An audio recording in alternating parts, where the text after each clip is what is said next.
when people think about the end times and they look at the book of Revelation, oftentimes they're really kind of focused on the significant events or people or players, you know, like the Antichrist, or when's the temple going to be built, but really that entire book is about the second coming of Jesus Christ. And as the world prepares for that, the enemy is preparing for that as well. So that's really about when it gets about as bad as the world has ever seen. And there's a war that takes place against the Antichrist and the world army versus the saints, the two witnesses, 144,000 Israelites being one of them, and a multitude of tribes, nations, and tongues being the other, prophesying and warring successfully for 3.5 years. And how God sustains you during that time is very significant. You know, you can't just do it your way. You have to do it His way. And people just simply aren't preparing for that war in any way, shape, or form. And if they are, they're doing things like buying guns and stuff like that. What I'm talking about is doing it God's way. So when God says do the strange, you do the strange.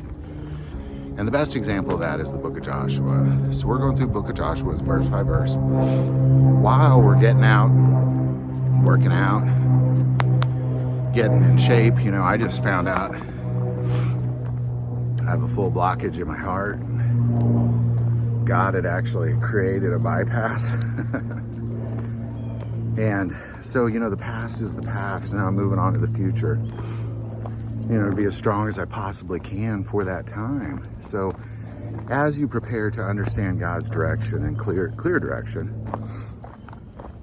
that you also prepare physically as well. So continue to join me. I'm hitting it, you know, ever since I got that news, I'm hitting it a lot harder now.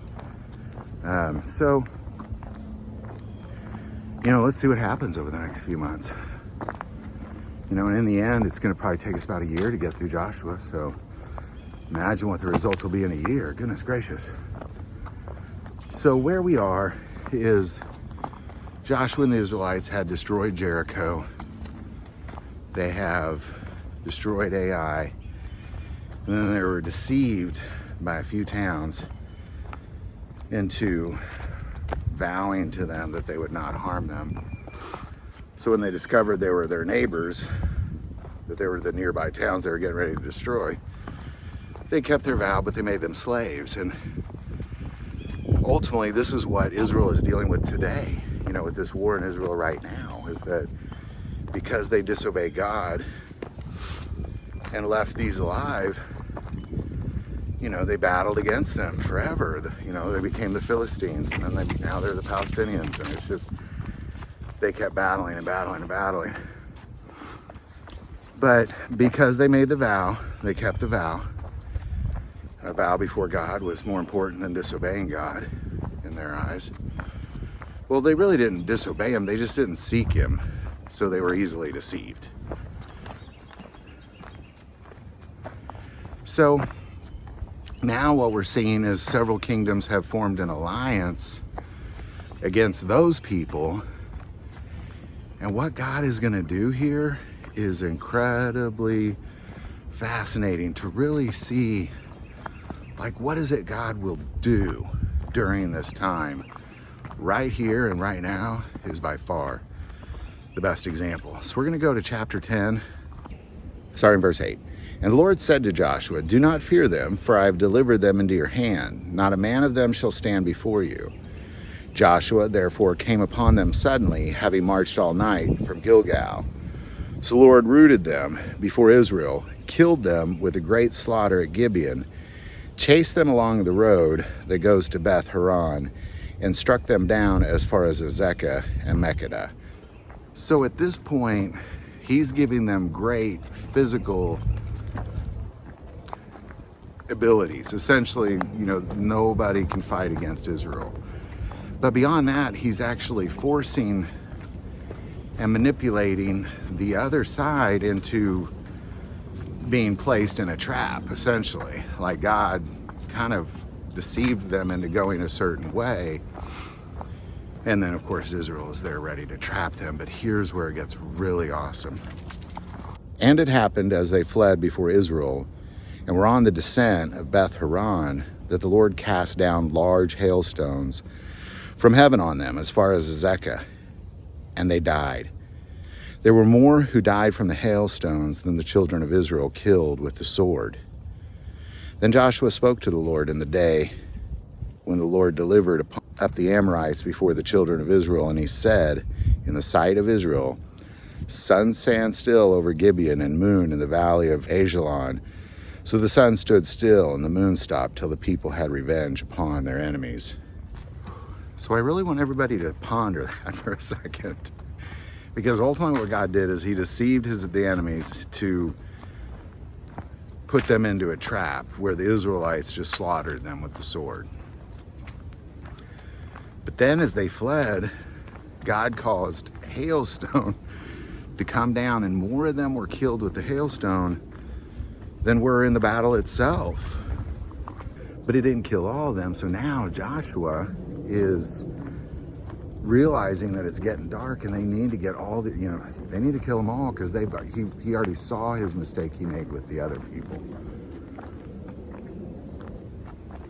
So he calls out to the Lord to just keep it light. Just let the universe stand still while we clean up this mess.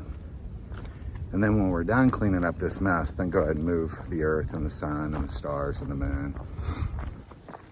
So then let it be dark. Quite possibly the longest day on earth. So we have to understand that, this is how God does it.